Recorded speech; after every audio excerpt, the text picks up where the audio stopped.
Hey Canucks fans, and happy Victoria Day. It's my weekly edition of Ask Me Anything. I'm Canuck Clay. This is my Canucks take all in one take. It's Clay's Canucks commentary for Monday, May the 23rd. If you're new, here's what you should do. Hit the subscribe button now for daily Canucks insight that's positive, timely, and trustworthy. I'm outside today, still finishing off the yard cleanup, as you can see, but I also want to stay out of the sun. Otherwise, my phone and I would get too hot. So bear with me with the weird, slanted, not exactly symmetrical layout for today. And don't forget tonight, for franchise and up, franchise, Hall of Fame, and legend members, we are doing our monthly group Zoom chat at 8:30 p.m. Pacific time. No, actually, I think it's at 8:45. 8:45 Pacific time. We'll go for an hour, and then I can get ready for my Canucks After Dark show with birthday boy Parker's Pucks. Okay, lots of great questions from you today. Let's get right into it. The first one from legendary Justin Credible says, what is your thinking or recruiting process when you seek out potential Zoom interview guests? Is there a set method or approach you use to contact or source leads for guests, i.e. Twitter, network connections, or others? Looking forward to the next one. Well, thank you, Justin. Great question. And yes, my next Zoom chat is with the legendary Dan Russell of Sports Talk, and we're going to do it live as part of my Wednesday night live stream at 10 p.m. 2 days from now. When it comes to the actual guests themselves, I try and make it relatively topical, but not, hugely, it's not the biggest priority. But for instance, Dan Russell's book came out last Friday, so why not get to him now, help him promote his book a little bit. You remember that I had the designer of the Year of the Tiger jersey in one of my live Zoom chats as well. So I try and get Trevor, that is. So I try and make it relatively timely and topical if possible. But other times it really becomes on availability. It really comes to who says yes. And usually I reach out by Twitter, just DM. I rarely do it publicly. So if they're not following me or they don't have their DMs open, it's a little bit tougher, admittedly. Sometimes with the TSN guys, I kind of guess their email address, and both Duthie and James Duthie and Darren Drager got back to me. So going after guys is a combination of usually Twitter and or email. Mostly people I know already, or at least have some sort of connection with. Very rarely do I ask someone to connect me with someone else. I'm not sure if that's the best way to go. And when it comes to actually who and why, try and make it topical, but really it's whoever says yes to me, quite frankly. So I can't wait for you guys to see the Dan Russell one this Wednesday. LA Women's Hoops, looking forward to hearing Dan Russell. Because of YouTube, I heard a replay of him during the Lindros holding out on Quebec saga. Thought he'd be cool to listen to on a regular basis. Yes, and I'll get into that more this Wednesday with Dan. Not necessarily that particular topic, but how he became a regular staple of my sports radio listening for sure. Kango, if you had the option this year's draft to trade up for a higher pick, trade down for a lower pick, and get an additional pick, or remain at 15, what option would you choose? Kango, whenever you're picking not in the top 10, so you're 15 like the Canucks are, I think you should try and trade down if you think that the guys, for instance, between 12 and 20 or 12 and 18 or 11 and 17, whatever you want to use, whatever parameters you want to use, if you think there's that whole tier of mid-teens guys that you'd be fine with and you have a bunch of them in mind, then why not try and trade down? Trade down 3 or 4 spots, gain an additional later pick, because every single pick, especially in the later rounds, is really a lottery ticket. And with any lottery, you want to increase your chances of winning. So I definitely wouldn't trade up and give up assets, because I'm just not sure if this is the draft to do that. You can remain at 15, but I would try and trade down, even by a few spots, and gain an additional pick for sure.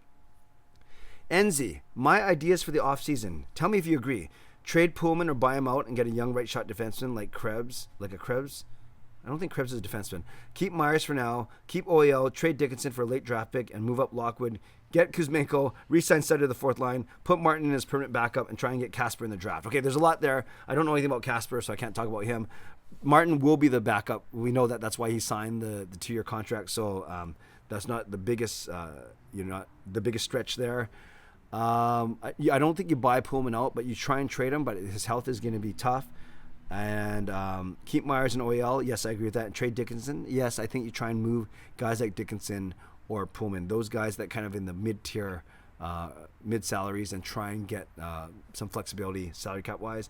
Move up Lockwood. It depends on his training camp. Get Kuzmenko. Easier said than done. So, and re-sign Sutter to the 4th line. Not sure about that one, because I just don't know if he's going to ever become the player that he used to be, and I don't know if we want to take that risk. So some really good ideas, Enzi. I think some of them are going to happen anyways. Others, I think, will take a lot of work for them to happen, but I do like how you put that effort into that hypothetical for sure. Karan, what trade packages can you see coming for JT Miller? What would you be pleased with as a fan? Well, I've always said you kind of always overvalue your own players. We saw that with Jake Virtanen and other guys like that. But with JT Miller, basically a 100-point guy, top 10 scorer in the league, leader on and off the ice, emotional heartbeat of the team. I've always said you want 3 or 4 assets. You want a draft pick, you want 1 or 2 prospects, and you want a roster player. Or if it's only 3 assets, then you want a draft pick, a prospect, and a roster play. But I think the minimum it starts at 3. Of course, it depends how high the draft pick is. If you're talking about a top 3 draft pick, then maybe it's only 2 assets. But as a fan, if we're resigned to JT Miller, I would want a good draft pick. I'd want a really good prospect for sure, and then 1 or 2 young roster players. That's what I would want as a fan. Tyler, which is your least desirable game of the year across the whole league and in which arena? Great question. I would say San Jose against Arizona. I go through every team, like all the bottom teams, because I think obviously I want to see any playoff team. A lot of the bottom teams are Canadian teams, and I think there's still an allure to seeing Ottawa or Montreal. Even Buffalo's got some players I like seeing. Detroit, they're okay. Maybe Detroit would almost be up there. Philly's okay. I think the teams in the West. I don't mind a team like Columbus. And then I think about the teams in the East. And then in the West, Anaheim, I like their young players. LA's got some young players. So I think Arizona is one team that I wouldn't care to see. And I think it's San Jose. I think they're the one team that's kind of holding on still with the Carlsons and the Burns and the Coutures of the world. And I'm not sure I've seen a couple San Jose games. They haven't been my favorite. So maybe San Jose against Arizona in Arizona. That would be my pick as my least desirable game to see. Great question, Tyler. Trevor, what is the bar for Bruce getting an extension? Is it making the playoffs, making a deep run? I don't think it's simply making the playoffs, because it's one thing to make the playoffs and they get bounced in the first round. You might as well not make the playoffs, except for a couple $1 million in home revenue.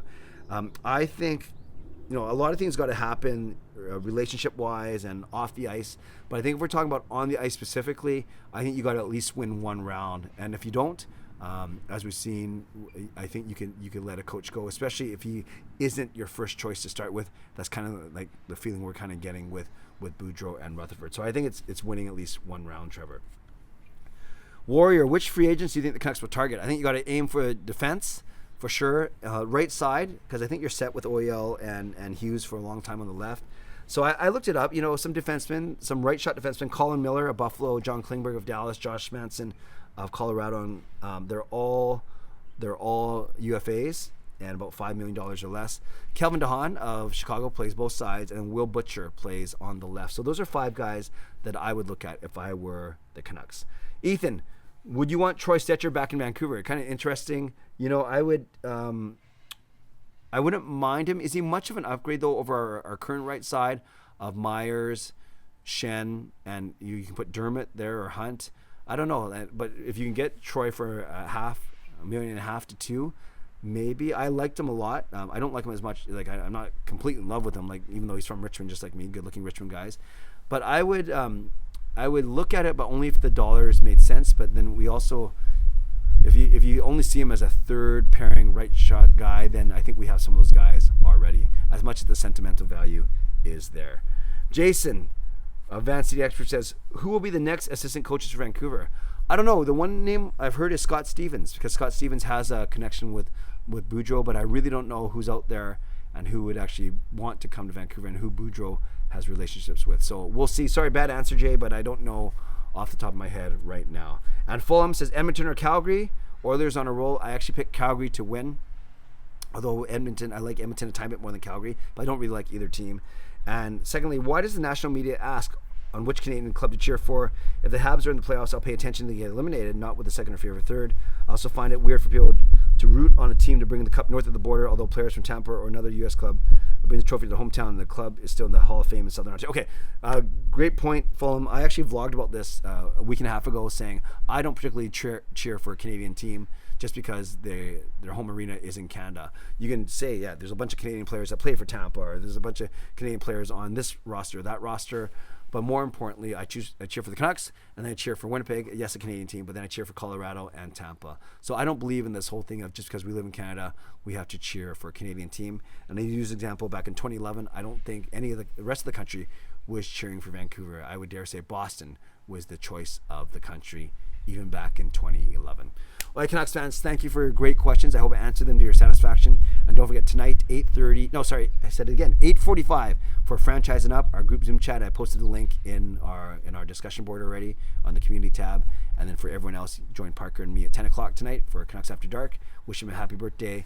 And then, of course, we got to my own live stream on Wednesday night with the legendary Dan Russell. Shout out to my sponsors, Perform and Transform. Personal training and weight loss. Sign up now for a free 7-day trial. Use the link in my video descriptions. And Advanced City Experts Real Estate Group. Contact Jason Lim and his team for all of real estate needs. Legendary Lucas Gates, legendary Justin Credible, legendary Andrew Chang, thank you. And Hall of Fame members, Jens95, Sim Alexander, Chris Seifert, Adam Broomfield, Shannon Hollingworth, HSF Fangirl Gaming, Smooth Groove, and Carol Bovenliner, thank you for your support as always. Thanks to the support of all members of all levels. You're listed in my video descriptions. If you want to become a member of the CCC Crew, press the join button underneath this or my videos on the memberships tab on my YouTube channel. Subscribe if you'd like to. Like this video if you'd like to. Leave a tip, a super thanks if you'd like to. Become a member or upgrade if you'd like to. And leave a comment down below if you'd like to. And if you made it this far, 11 minutes into the video, ping pong. Ping pong is the word. There is the table that's covered up. I already played with Sean and Jake. I came in third as always. But yes, it's ping pong season for us. That's what happens when we clean up the yard and when it's sunny out. So type in the words, 2 words technically, ping pong, and that's the way I know you made it to the end of this video. Okay, friends, stay safe, stay healthy, take care of yourselves, and take care of each other. Enjoy the rest of your holiday Monday if you're right here in BC. God bless, and go Canucks go.